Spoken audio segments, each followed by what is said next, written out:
Okay, let's get started.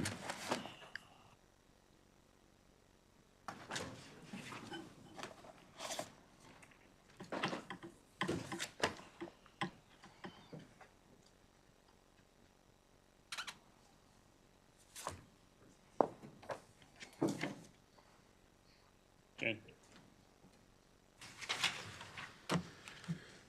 All right, and go through the procurement bills that are ready.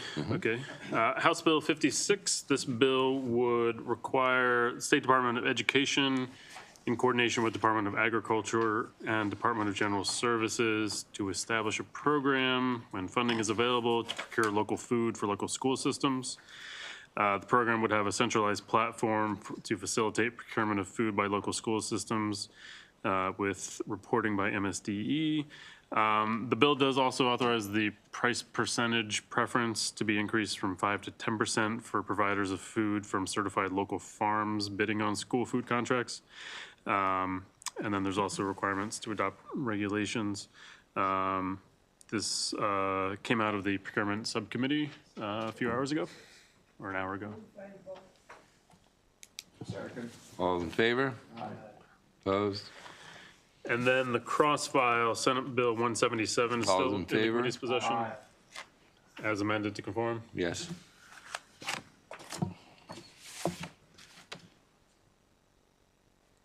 Just take a vote. Aye. Aye. House Bill 490 is another procurement bill. This is a local procurement bill for St. Mary's County. We do have a local letter. It exempts St. Mary's County contracts for services and contracts for supplies valued up to $50,000 from existing requirements for competitive bidding. Second. All those in favor? Aye. Opposed? Any opposed? No.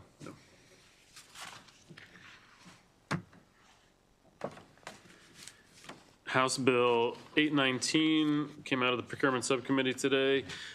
This bill would establish a pilot program authorizing the Maryland Stadium Authority, Morgan State University, St. Mary's College of Maryland, Baltimore City Community College to establish a price preference of up to 5%, subject to approval by BPW for bidders and offers that use an employee stock ownership plan.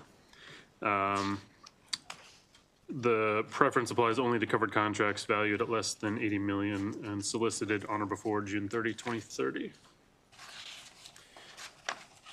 All those in favor? Aye. Opposed? Got Corey's vote too. And then you're still in possession of Senate Bill 653, the cross-file. The subcommittee moved to amend that to conform to House Bill 819. Senate 653. Second. All in favor? Aye. Opposed?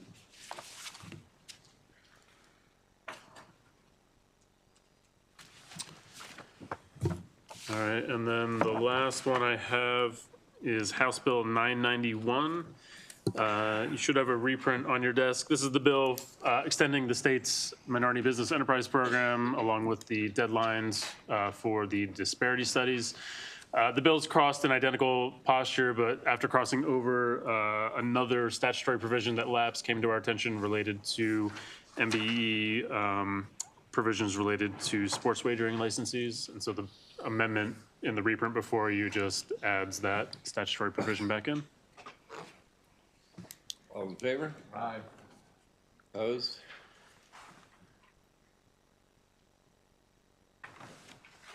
That's it? That's all I got that's ready. Okay. 500, you're not ready?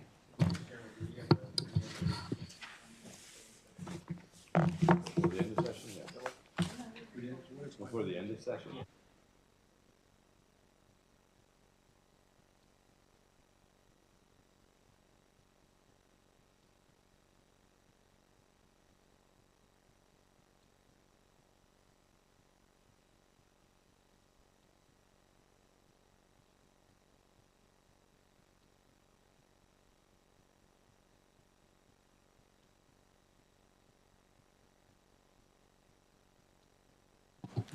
Let's try to do that Airbnb bill.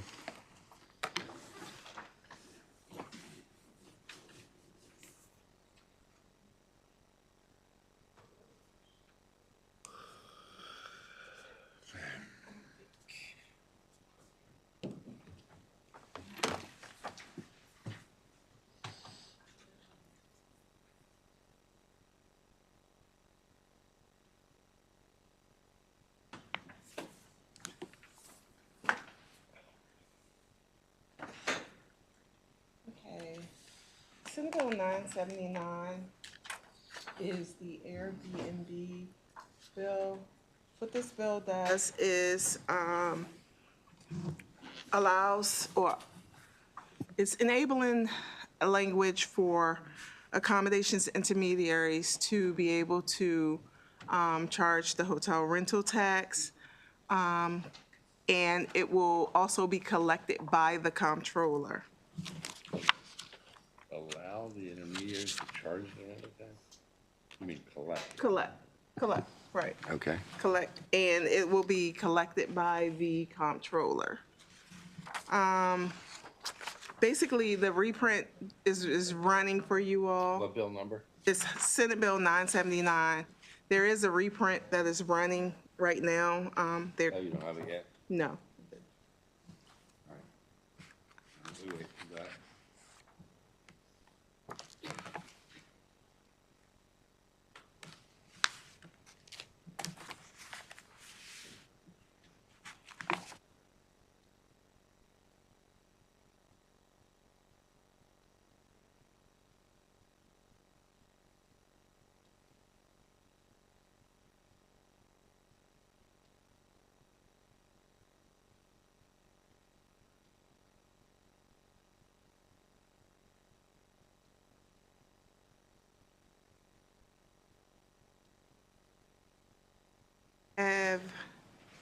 What's this one?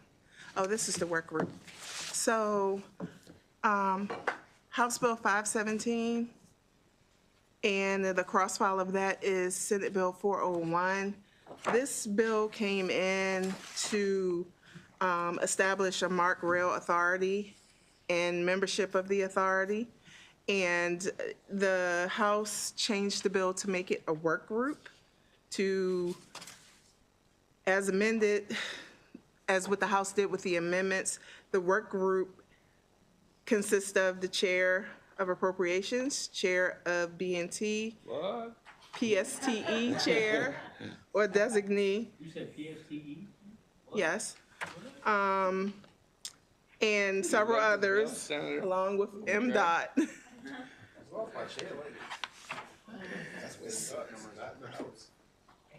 The work group must, Wait a minute, can the, I already saw where it was going. I tried not to take the bait.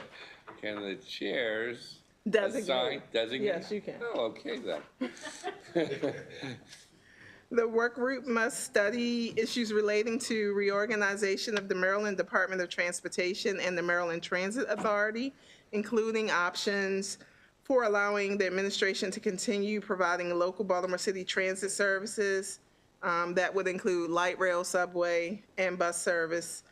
And it will create a new unit under the Secretary's office to provide statewide transit service, which would include MARC. And they're to make recommendations. And the recommendations are due by, I believe it's December.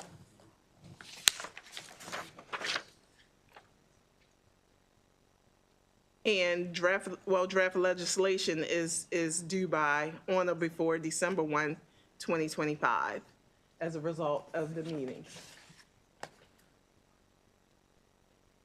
So that's all this bill does. Everybody like this? I just need one clarification. Yeah. I know that the chair of budget taxation is as a designee. How about that subcommittee chair? You want to designate too? And I'm good with move the bill as amended. All those in favor? Aye. Opposed? And the Senate bill? And the Senate bill would be amended to conform to House Bill 517, as you just passed it. All those in favor?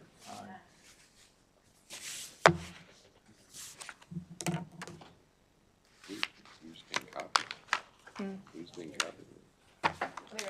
The Airbnb? I don't know.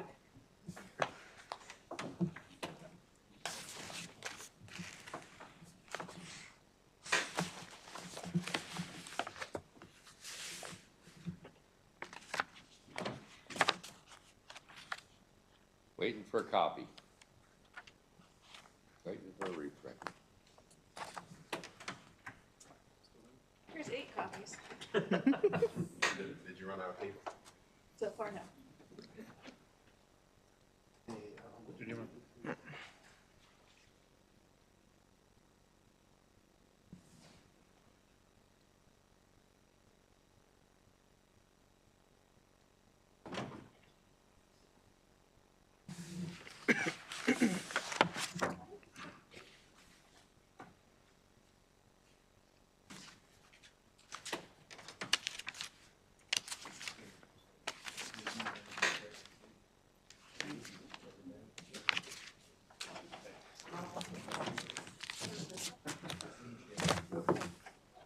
So, on House Bill 80, I know Senator LaShawn, you've got some issues about this one. And it sounded like that they were, has she talked to you?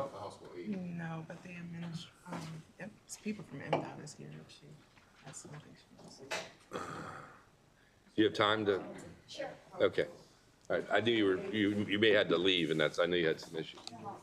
Ready? You went Thank already. you. All right, very good. Yeah. All So, right, go ahead. Why don't we read it in? okay. We're doing 80 now. Yep. House Bill 80.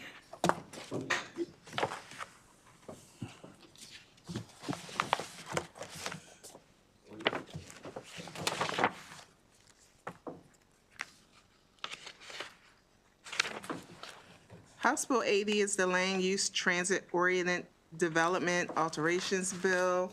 It's a departmental bill that makes changes to the transit-oriented developments, or TODs, throughout the state. The bill, as it came across, the House bill was amended, and the amendments eliminate the minimum parking requirements within a quarter mile of certain rail transit. That's on page 6 of the bill. Permits mixed-use development within a half mile of certain rail stations. For state land, the department is allowed to set the density, height, and site configuration, land use classifications, and parking requirements for that. And then on to page 10 and 11, where there are additional changes in the bill. The legislation clarifies that the TODs are generally exempt from state procurement law, while identifying applicable sections of the law that they have to comply with. That's pretty much what the changes are, and the department is here.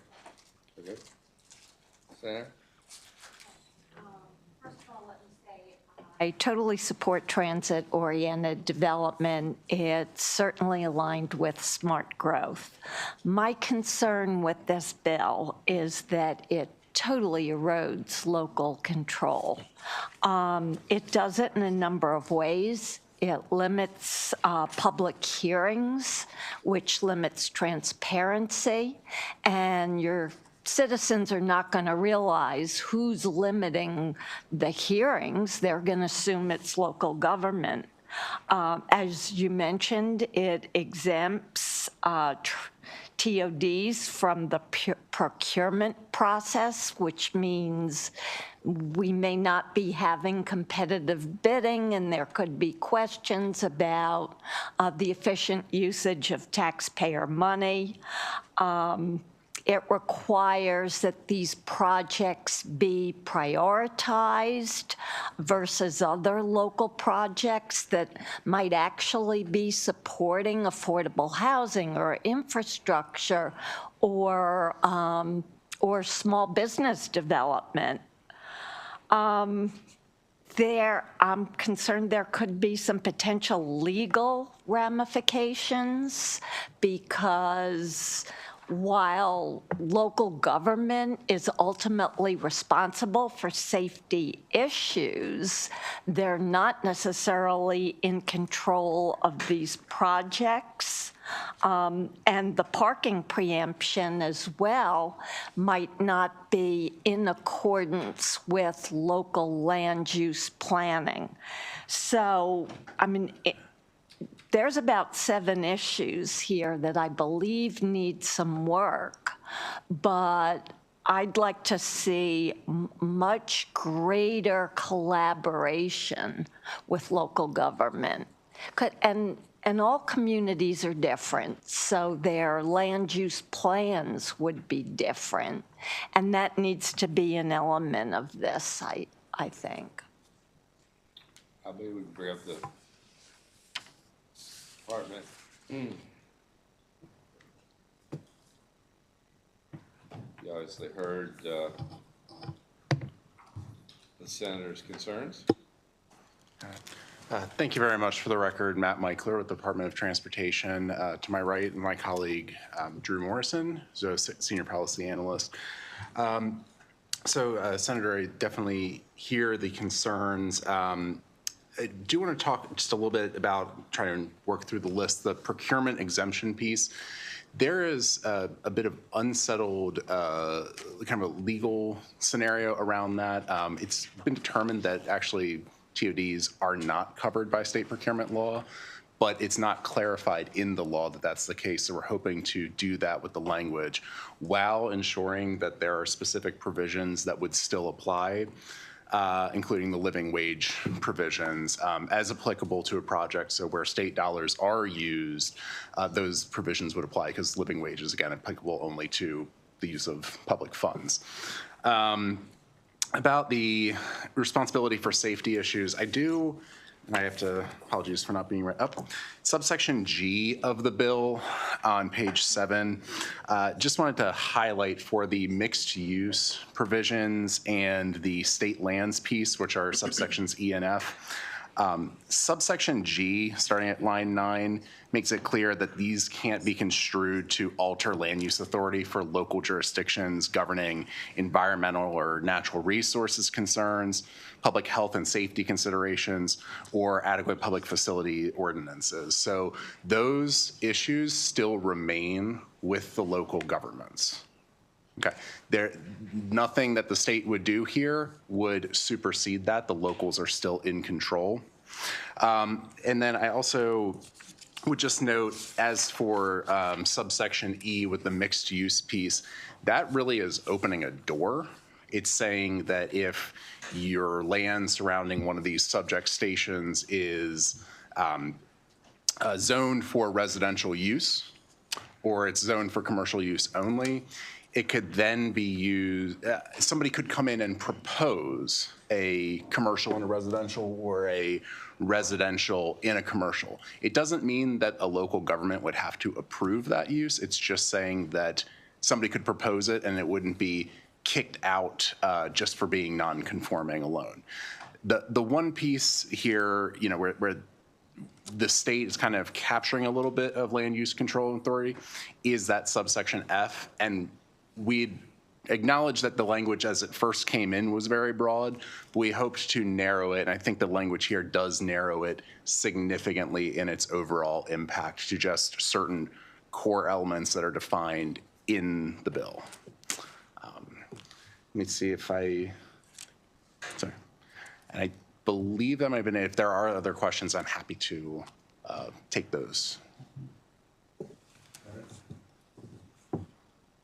I'd like to request that maybe we work on a few more amendments, particularly around the public hearing issue, the prioritization issue, and I think those are probably the 2 ones. I think you addressed the preemption issue, and even the mixed use perhaps needs some further clarification. Anybody else have any questions? Yeah. I'm missing the point of the bill. You just talked about all the things it doesn't do. What does it do? So generally, and I'll give a general overview of what it does, and then I'll be happy to pass the mic over to Mr. Morrison. But generally, it is to help push the development of good, constructive, effective, transit-oriented development at sites throughout the state, rail transit sites throughout the state that have a certain level of frequency where it would support that effective transit-oriented development. So our goals generally are reduce congestion by hopefully moving people to. No, I get the value proposition to transit, but how does this bill do it? I don't get it. So actually. Sure, Senator Rosenpep. It takes really 3 steps, more intense as we're at the station and then broadening out. We're trying to create the local land use context in concert with our local partners that best supports increased transit ridership and the return on investment. So what does it do specifically? On state land, it allows the state to set pieces of the site configuration. The local jurisdictions still retain other zoning powers, but the state is able to say, here's generally how we want to organize the site for transit-oriented development. That allows us to look at what the transit needs are. Does there need to be a bus bay here? Does there need to be a kiss and ride over here? And also program a mixed-use development that works with those other elements. And then when we're looking at the success of the transit facilities, we like to see developments around those stations that aren't overparked. So this looks at parking minima and tries to, within a very narrow world, the quarter-mile circle, not have parking maximums set that would overpark developments very close to the station. When you say parking maximums, I usually think of parking Minimums, excuse me. Okay, I'm sorry, yeah, thank you. Yes, and then the third piece is that very gentle push on mixed-use development within half a mile to say if residential or commercial development is permitted, that within that area it would be allowed to be considered by the local jurisdiction for mixed use, because we know that mixed use is most supportive of transit. So when it comes to that state land on top of the transit, when it comes to that mix of uses and making sure we're not competing with ourselves by building too many parking garages around transit, it pushes us gently in the right direction. Other than the parking issue, can't you do all that now? No, so under the land use article, the state controls the land when it's a pure transportation purpose, but when it moves to a transit-oriented development activity and we bring in a private partner to build new housing, that is subject to local zoning regulation entirely. And this would take that out from local zoning regulation? It would still retain certain powers for the local jurisdiction, but it would allow us to generally set the configuration of site as enumerated in the bill around height, density, parking, layout of the site. Other things like adequate public facilities ordinances, public safety issues, public health issues would remain with the local jurisdiction. So what would you be allowed to do without the approval of the local government under this bill? We would be able to put forward a transit-oriented development plan where we'd say, here's what we want. Can't you do that now? We can do that, but the conversation starts about 2 steps back. We have certain stations where we have to talk about maybe someday in the future upzoning from an R1 zone to a mixed-use zone. We know that when we want to encourage transit-oriented development, certainty is the best outcome for our partners and for our communities. And to the extent we can start the conversation with, here's generally how this site wants to be laid out from a density and from a transit needs standpoint, allows us to start the conversation. Well, why can't you start the conversation now? I'm sorry to be dense on this. No worries. From our standpoint, it's about the speed and the pace at which we can deliver the housing and other development needs that the state needs, right? We have invested a whole lot of money in our transit assets. We're going to be investing more in those assets. And how quickly can we get that return in terms of the economic development we're looking for? These provisions allow us to start that conversation closer to our end result versus having to work through a longer and more uncertain process that we have today. Okay, I'm not going to beat a dead horse here, but I've dealt with these issues at least 4 transit stops in my district over the years. And I think your solution is in search of a problem. And I don't think the real solutions are really what you're talking about here. So I'm not going to belabor the point. We can talk offline about that. I mean, I want to do this, and I've seen the Department of Transportation being remarkably ineffective in doing this. But the stuff you're talking about here seems to me like marginal and not really moving the ball forward. So thank you, Mr. Chairman. Happy to talk about more.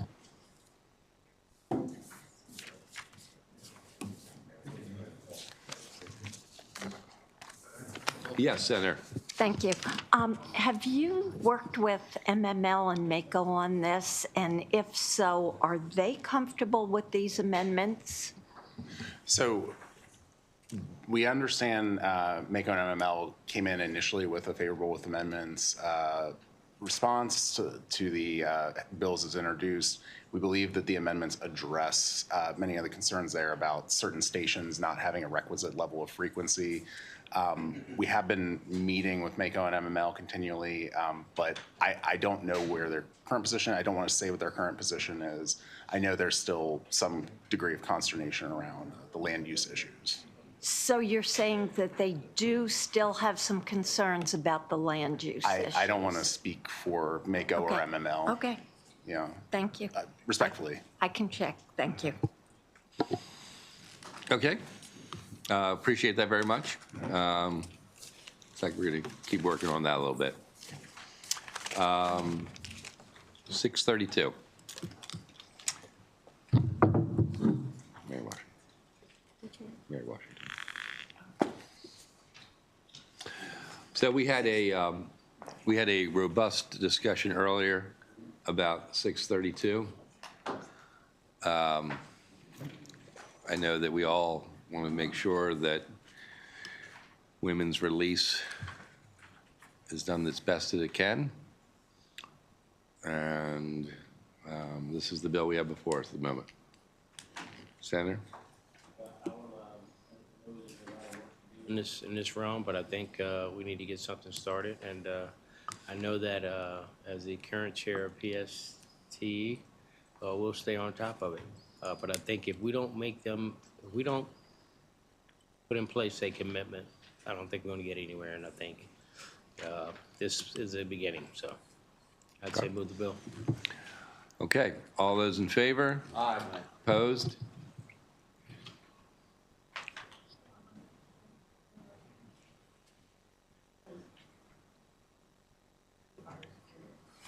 Yep. All right, cool. We're good. Okay. All right, let's go to the Airbnb bill. Okay, so I'm just gonna run through the rules. The pages 2 through 4 are amendments, just bringing in short-term rental unit, just kind of all of these have a meaning as indicated in the tax general article. 2402 of the bill now makes hotel rental tax, the hotel rental tax part of the local government article, applicable to all jurisdictions in the state. This would address the Garrett County concern. They had a bill they had a bill that we heard earlier this session, and they included 2402.1 describes I'm going to abbreviate accommodations intermediary as AI. It includes AIs that have more than 200 transactions or $100,000 in sales on bookings. Yes.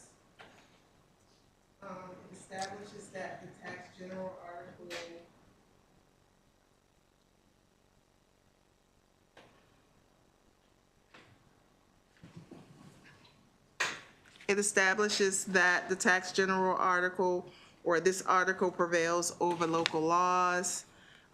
If you go on to page 7 of the bill, this prohibits a county from imposing a different tax rate on a short-term rental versus a hotel. Going on to pages 8 through 10, this will describe how AIs collect the hotel tax. It subjects AIs to audit, examination, and investigation by the comptroller. And going on to page 11, the amendment makes clear that how the hotel tax is remitted to the comptroller and how the comptroller collects on behalf of each county, when the funds are to be distributed back to the localities.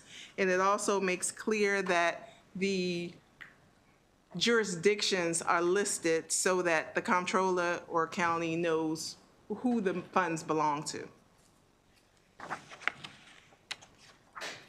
On page 13 of the reprint, Talbot County also had a bill in where they initially had a 120-day provision before a penalty was assessed. They came out of that provision and they're now under the provision in subsection A, which require that if the taxes are not turned in within 30 days, the penalty is assessed.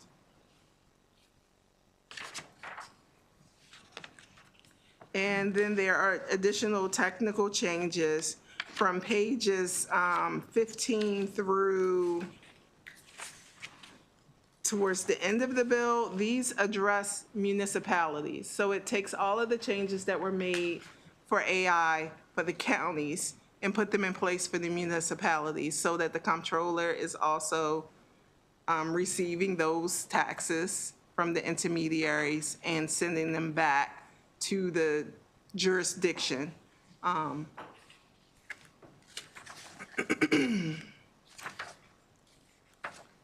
And that is pretty much the bulk of the bill. There is a provision that allows for 1.5% for administrative costs to the comptroller. We did receive information from the comptroller on yesterday stating that they did not think that the 1.5% was enough to cover their administrative costs. So that's a consideration.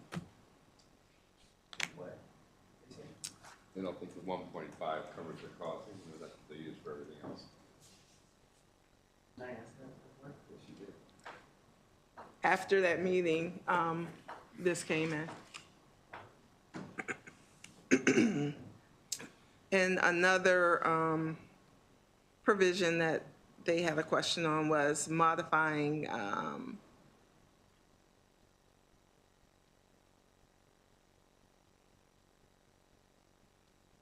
I'm sorry, I'm trying to. The 1.5% and that they still wanted some audit language changes. We went through a lot of changes, didn't we? We did. This came in after that meeting. Was it different than the ones we dealt with before? Yes. What were they? On pages 27 and 28, they wanted that language struck entirely.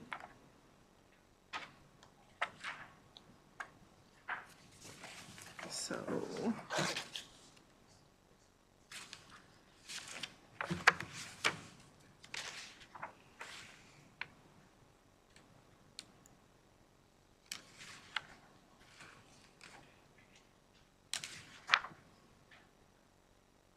So beginning on line 24D down to all of that on 28. We don't want to be able to do audits. No, they want the audits to only be governed by the tax general article and not lay out provisions in the local government article.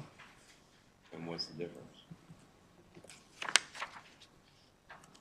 They feel that this would require them to do more than they have to do for all of the other audits in the comptroller's office. So it would require different work. There's language in here that just talks about personally identifiable information, a physical address for the accommodations intermediaries, and none of this is laid out differently than what's in the tax general article.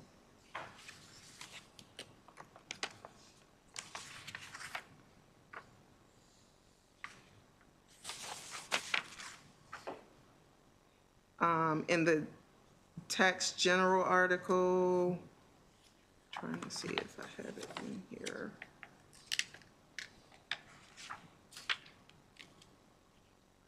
Yeah, we deleted the provision that normally regulates auditing by the comptroller in the tax general article. They just want Title 13 to apply instead of laying it out.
Under, You're gonna read that in a second, but are there any other questions related to this bill? Any other comments? What's that? Unrelated to this audit, but.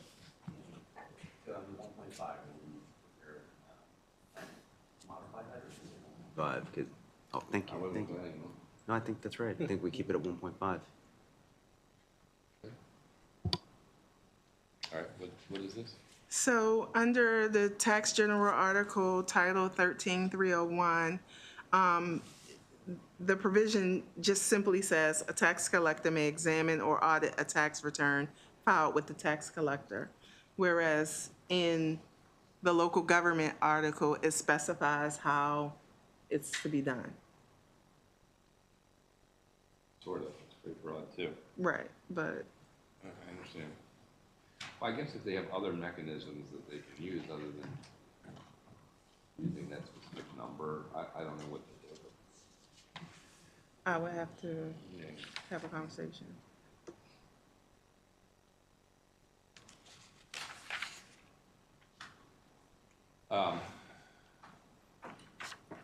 I mean, I'm fine going to the article the comptroller wants to use for that. Any thoughts, anybody? Okay, is there a motion? So moved. All those in favor? Aye. Opposed? There's that.